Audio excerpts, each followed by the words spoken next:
गूंगा भी बोल सकता है यदि ईश्वर की कृपा होए तो।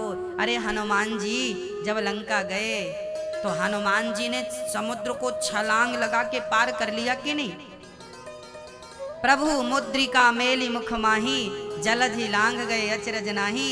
अरे भाई, जिनकी कृपा बल पर हनुमान जी समुद्र को छलांग लगाकर पार कर सकते हैं, उन्हीं के नाम के बल पर, उसी राम नाम के बल पर यदि हम भवसागर को पार कर जाएं तो आश्चर्य मत मानिएगा। ये तो नाम की महिमा है, ये तो कथा की महिमा है। प्रभु मुद्रिका मेली मुख माही, जलधि लांग गए अचरज नाही। आश्चर्य नहीं है, ये तो कथा है। इंद्र का अहंकार नष्ट हो गया। सुखदेव जी ने राजा परीक्षित को कथा सुनाई। ये कथा एक बार देवर्षि नारद जी ने भी सुनी थी। एक बार क्या हुआ, नारद जी महाराज तीर्थों का भ्रमण करते करते कहां कहां चले गए, जरा ध्यान पूर्वक सुनिएगा। कि हम तो पृथ्वीं तो ज्ञात्वा सर्वोत्तमामिति, पुष्करं च प्रयागं च काशीं गोदावरीं तथा। नारद जी बोले, मैं आज पृथ्वी के समस्त तीर्थों में गया पर ना पश्यम कुत्रमिच्छर्मः मनः संतोषकारिकम। नारद जी बोले, मैं सारे तीर्थों में गया, पुष्कर, प्रयाग, काशी, गोदावरी, हर क्षेत्र, कुरुक्षेत्र, रंगनाथ, सारे तीर्थों में गया, शांति कहीं नहीं। तब नारद जी शांति की खोज में मेरी मां संतों के आश्रमों में चले गए, वहां भी शांति नहीं, तो आपके घर आ गए इंदौर। चलो शायद इनके घर शांति हो। अच्छा, आपके घर शांति है कि नहीं? आजकल शांति नहीं है साहब। तरुणी प्रभुता गे शाल को बुद्धिदायक, कन्या विक्रियणे लोभात् दंपत्तीनां चकलकनम। आजकल घर में शांति रह नहीं गई। क्यों नहीं रहेगी शांति? क्योंकि कोई किसी की बात ही नहीं मानता। पत्नी बोली हम क्यों माने, पति बोला तो हम क्यों माने। अब एक ताजी घटना मैं आपको सुनाऊं, आजकल क्या चल रहा है। हमारे एक मित्र हैं, उनका विवाह हुआ, शादी हुई, बढ़िया हंसता खेलता परिवार था। पत्नी एक दिन बोली, सुनो अब अपन लोग अकेले रहते हैं, अलग अलग। तो उसने बोला लड़के ने कि क्यों, हमारी माँ और हमारा पिता ही तो है, तीसरा कोई है थोड़ी। यदि हम अकेले रहेंगे तो फिर इनका ख्याल कौन रखेगा। अब लड़की जिद कर ली, पत्नी नहीं नहीं हमें तो अब अलग रहना, बुढ़िया पसंद नहीं, प्राइवेसी कुछ होती है, अच्छा नहीं लगता है किसी साहब। लड़की ने जिद कर ली, अकेला रहना है हमें। उसकी खुशी के लिए वो पति मान भी गया, चल ठीक है। पास में ही किराए से ले लिया और रहने लगा। पर बेटा तो बेटा था, वो अपनी माँ को छोड़ नहीं पाया बेचारा, तो माँ से मिलने चला जाता था। अब बोली तुम माँ के पास क्यों जाते हो, तुम माँ के पास जाते हो तो मैं भी चली अपनी माँ के पास। चली गई छोड़ के, सच घटना बोल रहा हूँ, वहां पाएंगे तो मैं पूरा बायोडाटा दे दूंगा, रिसर्च कर लेना। तुम माँ के पास जा रहे हो, मैं भी चली माँ के पास। माँ के पास गई तो माँ ने कहा सुनो ठीक नहीं है लड़का, एक काम करो हम तुम्हारा दूसरा कर देंगे, इसे तलाक दे दो तुम। साहब सोचो, अब देखना क्या मतलब, कोई बातें ही नहीं है, कोई मुद्दे ही नहीं है झगड़ा करने के लिए। तो कोई मुद्दा नहीं है तो कुछ भी तो बनाओ। आजकल रिश्ते कैसे टूट रहे हैं, मैं एक एग्जांपल दे रहा हूं आपको, रियल घटनाएं हैं, आसपास घटने वाली घटनाएं हैं। लड़की ने अपनी माँ के पास चलेगी, माँ ने कहा कि बेटी तू परेशान है ना, अब बताओ माँ कैसी माँ थी वो। उसको ये ना बोलना चाहिए कि बेटी तेरे को सास क्यों बोझ लग रही है, पर नहीं तू ठीक कह रही है, सास के पास क्यों रहेगी तू, अब तू मेरे पास रह, तलाक दे दे। अभी 15 दिन पहले उनका तलाक हो गया। अब बताइए, मतलब रिश्ते गुड्डा गुड्डी का खेल बन गया, जब चाहो मिला दो, जब चाहे जोड़ लो, जब चाहे तोड़ दो। हम लोग छोटे थे ना, तो हम लोग रेत के ढेर में बैठ जाते थे और रेत के ढेर में बैठ के एक पांव आगे करते थे, उस पांव को आगे करके उसके ऊपर रेत खूब डालते थे और हाथ से खूब पीटते थे और धीरे से पांव निकाल लेते थे और फिर हाथ से उसको एक छोटा सा घर बनाते थे, उस घर पर खेला करते थे। और जब खेल पूरा हो जाए, माँ ने आवाज लगाई बेटा चल घर आ जा, तो उसी घर पे एक लात जमाई और चल पड़ते थे। आज की गृहस्थी, आज के घर ऐसे हो गए कि तुरंत बनते हैं और तुरंत टूट जाता है। तो आपसे मेरी प्रार्थना है कि इस प्रकार की कमजोरी आपके परिवार में हो तो दूर कर लीजिएगा। चुनौतियों से समझौता नहीं, चुनौतियों का सामना कीजिए। चुनौतियों से पीठ दिखाकर भागिए मत। हमारे सामने चुनौती है किसी की सेवा करने की, तो भागिए मत, उसका डट के सामना कीजिए। सेवा करिए ना, आपके सामने चुनौती, आपकी सास की सेवा करनी पड़ेगी, करिए ना। सेवा भी सबके भाग्य में नहीं होती, और जो सेवा कर लेता है ना, उनको मेवा भी मिलती है, ये भी याद रखिएगा। सेवा ईश्वर का स्वरूप है। तरुणी प्रभुता, आजकल ये बात भागवत में लिखी, इसलिए हम आपको समझाते रहते हैं। अब बताइए, वहां पर लड़के की गलती थी कि लड़के की गलती थी? हम निर्णय आप करिए, अपने को कुछ नहीं आता। जो कहानी घटी थी सुना दी आपको, कहीं आप भी गलतियां ना करें इस प्रकार। आजकल घर पे किसकी चल रही है जरा समझिएगा, तरुणी प्रभुता गे। आजकल घर पे नई नई बहुओं की चल रही है, सासू माँ की कोई पूछ नहीं। आजकल नौजवानों ने बड़ों की रिस्पेक्ट बंद कर दी है, बड़ों का आदर बंद कर दिया। आपको पता है, आजकल के बच्चे बड़ों का आदर नहीं करते। आजकल के बच्चे बड़ों को समझते हैं ये मूर्ख लोग हैं। आजकल बेटा अपनी मम्मी को मूर्ख मानता है। मेरी मम्मी पागल मूर्ख है, मैं तो पढ़ा लिखा हूँ, साइंस पढ़ता हूँ मैं। मेरी मम्मी तो अंगूठा चाप अनपढ़, ये क्या जानती है? सही है, मानते हैं। पढ़े लिखे बच्चे माँ को मूर्ख मानते हैं। इन बच्चों को कौन समझाए कि तुम्हारी माँ सबसे बड़ी वैज्ञानिक थी? तुम जमाने पे रिसर्च कर रहे हो, तुम्हें पेट पे उसने रखा था। तुम जमाने को डेवलप कर रहे हो, माँ ने तुम्हें डेवलप किया था। हाँ, ये वही माँ है अनपढ़ माँ। पहले घड़ी नहीं चलती थी, तो पहले की माताएं ना अंतरिक्ष देख के, आकाश देख के समय बता दिया करती थी कि ये चंद्रमा के सामने ये तारा है तो इतना बज गया। आप अपनी दादी और नानी से पूछना, वो अंतरिक्ष देखकर समय बता देती थी। वो धूप में परछाई को नाप कर समय बता देती थी। पहले घड़ी नहीं चलती थी, पहले धूप को ऐसे नापा जाता था और नाप के समय की गणना की जाती थी। वो बिल्कुल परफेक्ट गणना थी। जब घड़ी नहीं चलती थी साहब, कल सूर्य ग्रहण है, आपको बता दूं, 11:30 बजे मोक्ष है। आज रात को 8:10 से सूतक चालू हो जाएगा। कल सूर्य ग्रहण है, 11:30 बजे के लगभग उसका मोक्ष भी हो जाएगा। जब घड़ी का आविष्कार नहीं हुआ था, तब भी हमारे यहाँ पंचांगों में ये बताया जाता था कि इस तारीख को इतने बजकर इतने मिनट पर सूर्य ग्रहण पड़ेगा, चंद्र ग्रहण पड़ेगा। सबसे पहले सूर्य ग्रहण की और चंद्र ग्रहण की जानकारी नासा को भारत के वैज्ञानिकों ने दी थी, याद रखना। उसके आधार पर समय की गणना निकाली जाती है। हाँ या ना? समय की एग्जैक्ट गणना कहां से निकाली जाती है भारत में, बताइए? अभी कुछ दिन पहले आपने सुना होगा कि 1 सेकेंड आगे पीछे हो गया था। तो गणना समय की परफेक्ट कहां से निकाली जाती है? बोले भारत में मिर्जापुर, वहां पर सूर्य को प्रकाश को नाप कर निकाले। क्योंकि भारत मध्य में है ना। भारत क्या है? मध्य में है। पूरी दुनिया में सबसे मध्य में क्या है? भारत है। ये सबका हृदय है, दिल है। तो सूर्य की प्रथम किरण भारत में पड़ती है, आपको याद है?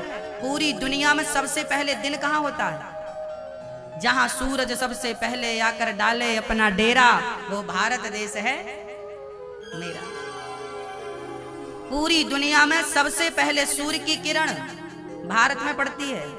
अभी हम नागालैंड गए थे कुछ दिन पहले, तो वहां पे भाई 4:30 बजे ही सूर्य भगवान आके बैठ गए। हाँ, वहां सबसे जल्दी सूर्योदय होता। कभी सूर्योदय का आनंद लेना है तो लीजिएगा।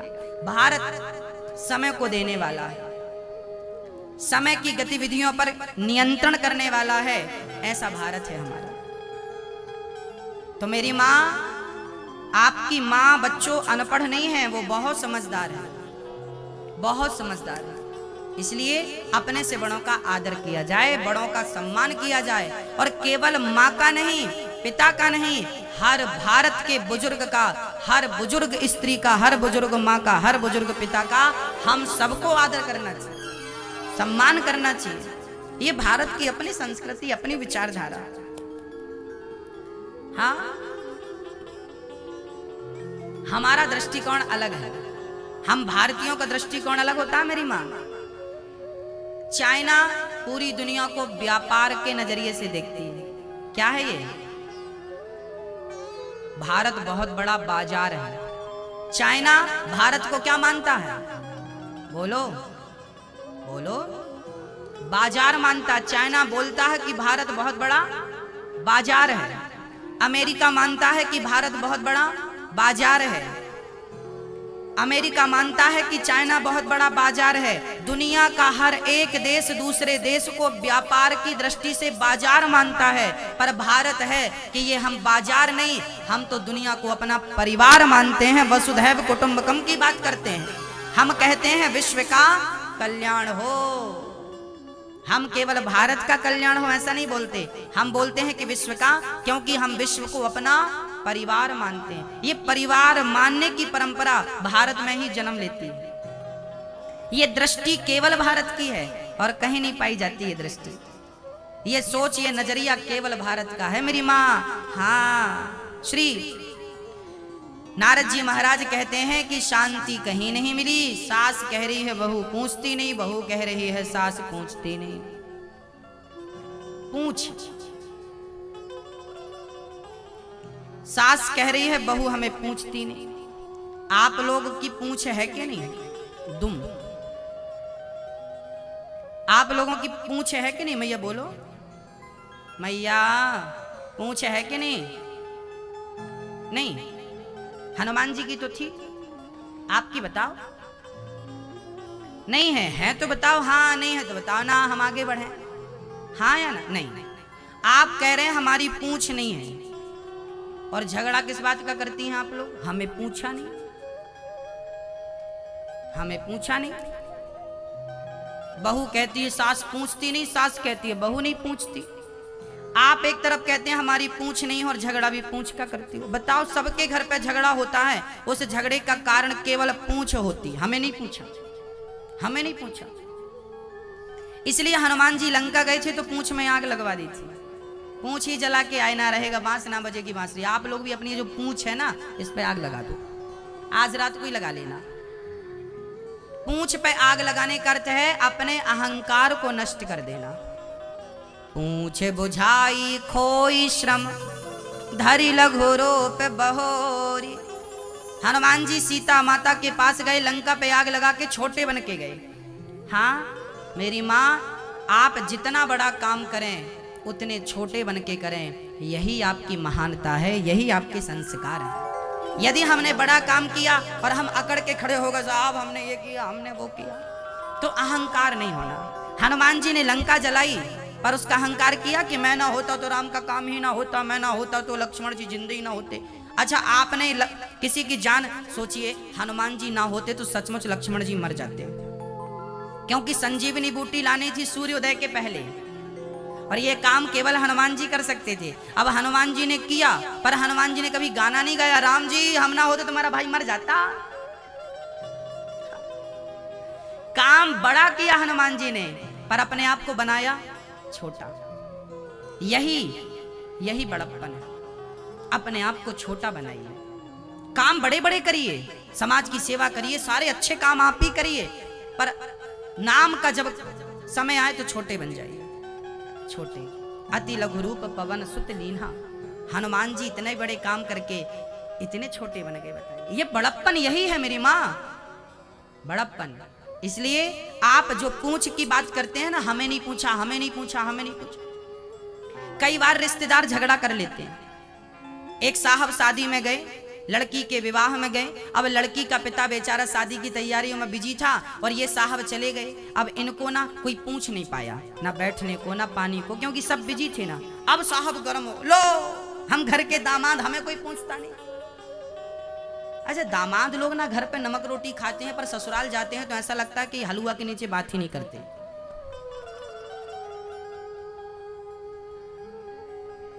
कई लोगों को हमने ऐसे देखा है, इनके घर पे अपनी हैसियत कुछ और है, पर ये दूसरी जगह जाके अपनी हैसियत कुछ और दिखाना चाहते कि हम ये नहीं, हम ये लोग। गलत है, ये ठीक नहीं है। अपने घर हलवा रोटी खाओ, पर दूसरे के घर प्रेम से नमक रोटी खाओ, यही आपका बड़प्पन है भाई। दूसरे के घर हलवा की डिमांड नहीं करो आप, ये आपका चरित्र होना चाहिए। लड़की के विवाह में कई बार रिश्तेदारों को हमने झगड़ा करते देखा है। शादी में गए, हमें कोई पूछा नहीं, हमें पानी को नहीं पूछा। अभी तो ठीक है, पहले के जमाने में ना पांव धोने की परंपरा थी। भानेंज के पांव धुलना, जीजा के पांव धुलना, और यदि पांव नहीं धुले गए ना तो नाराज हो जाते थे। कई बार तो झगड़े में पांव नहीं धुला, क्यों नहा के नहीं आया क्या, पांव नहीं धुला। इतनी इतनी सी बातों में लोग झगड़ा करते हैं। ये इनके पास अक्ल है कि पता नहीं कहां चली गई। मूर्ख लोग इन्हीं को बोलते हैं। पढ़े लिखे मूर्ख यही लोग होते हैं, मूर्ख। बात बात पे झगड़ा, बात बात पे झगड़ा। अरे भाई, हम लोग बड़े बड़े मुद्दों को इतना सा कर देते हैं, बड़ी बड़ी लड़ाइयों को, झगड़ों को इतना सा मानते हैं, और आप इतनी इतनी बातों को इतना बढ़ा चढ़ा के लेते हैं। ऐसे में केवल अशांति होगी। ये आपका स्वभाव नहीं होना चाहिए मेरी माँ। हमारा स्वभाव बिल्कुल शांत होना चाहिए, मिलनसार बनो। कोई आपका आदर सत्कार भले ना कर पाया हो, आगे से आप राम राम कर लो। हमारे गांव की घटना है। हमारे गांव में जो बड़े आदमी होते हैं ना, उनसे ना छोटे लोग राम राम करते हैं। जैसे बड़े आदमी बैठे हैं कहीं चौराहे पे, तो उनसे ना जब रास्ते से कोई गरीब आदमी निकलता ना, तो गरीब आदमी बोलता, बब्बू राम राम, भैया जी राम राम, साहब राम राम। ऐसा गांव में परंपराएं हैं। एक दिन हम बैठे थे, हम बहुत छोटे थे, ये बहुत छोटे की बात कर रहा हूं मैं, मेरे साथ ये घटना घटी है। हम छोटे थे, बैठे थे, गांव के बड़े लोग, पैसे वाले लोग, जमींदार लोग बैठे थे। सब लोग राम राम कर रहे थे। भैया राम राम, राम राम, राम राम, राम राम, राम राम। उस तरफ से राम राम ऐसा आ रहा था, यहां से राम राम कैसा जा रहा था, भैया जी राम राम, राम राम, राम राम। एक दिन हमने विचार किया कि भाई हमेशा वही लोग आपसे राम राम करते हैं, आपने आज तक उनसे राम राम नहीं किया पहले से। वो हमेशा शुरू में आपसे राम राम करते हैं, तो कभी आपका भी फर्ज होता है, अरे भाई हम क्यों राम राम करें, हम बड़े लोग। अब राम राम करने के लिए बड़ा छोटा है। तब से हमने संकल्प ले लिया कि कोई हमें राम राम करे ना करे, पर हम छोटे से बच्चे से लेके बूढ़े से लेके, चाहे वो जात का कोई भी हो, चाहे वो अमीर हो गरीब हो, कोई मतलब नहीं, सबसे पहले हमें झुकते से राम राम करना चाहिए, भैया राम राम। तब से हमने सिद्धांत बना लिया कि अब हम सबसे पहले राम राम किया करेंगे। चाहे वो कोई हो, गांव का सबसे गरीब हो, सबसे निम्न वर्ग का आदमी हो, उससे भी हम क्या कहेंगे झुक के, भैया जी राम राम, राम राम। इसमें क्या हम छोटे हो गए? यदि हमने पहले आपसे राम राम कर दिया, पहले हमने हाल चाल पूछ लिया, भाई आप कैसे हैं, सब आनंद से कुशल से, ठीक, तो क्या हम छोटे हो गए? क्षमा बड़न को चाहिए, छोटन को उत्पात, का हरि को घट गयो जो भृगुमारी लात। आपको पता है भगवान नारायण की छाती में एक बार लात मारा था किसी ने। किसने मारा था, नाम पता है? नहीं, नाम सुन लो, भृगु जी ने मारा था। आज भी आप लोग लड्डू गोपाल जी खरीदते होंगे ना, तो लड्डू गोपाल जी की छाती में पांव का निशान बना होगा एक, देखे ना कभी घर में भगवान जी होंगे। आपके घर पर जो भगवान जी होंगे ना, उनकी छाती पे हृदय में एक पांव का निशान बना रहता है, देखा कभी कि नहीं? हाँ कि ना देखा? नहीं देखा तो कहीं तालाब वालाब देखा कि नहीं आसपास? यदि वो नहीं देखा तो तालाब देख लो आसपास, भाई है कहीं पानी वानी की व्यवस्था, ले जाओ इनको।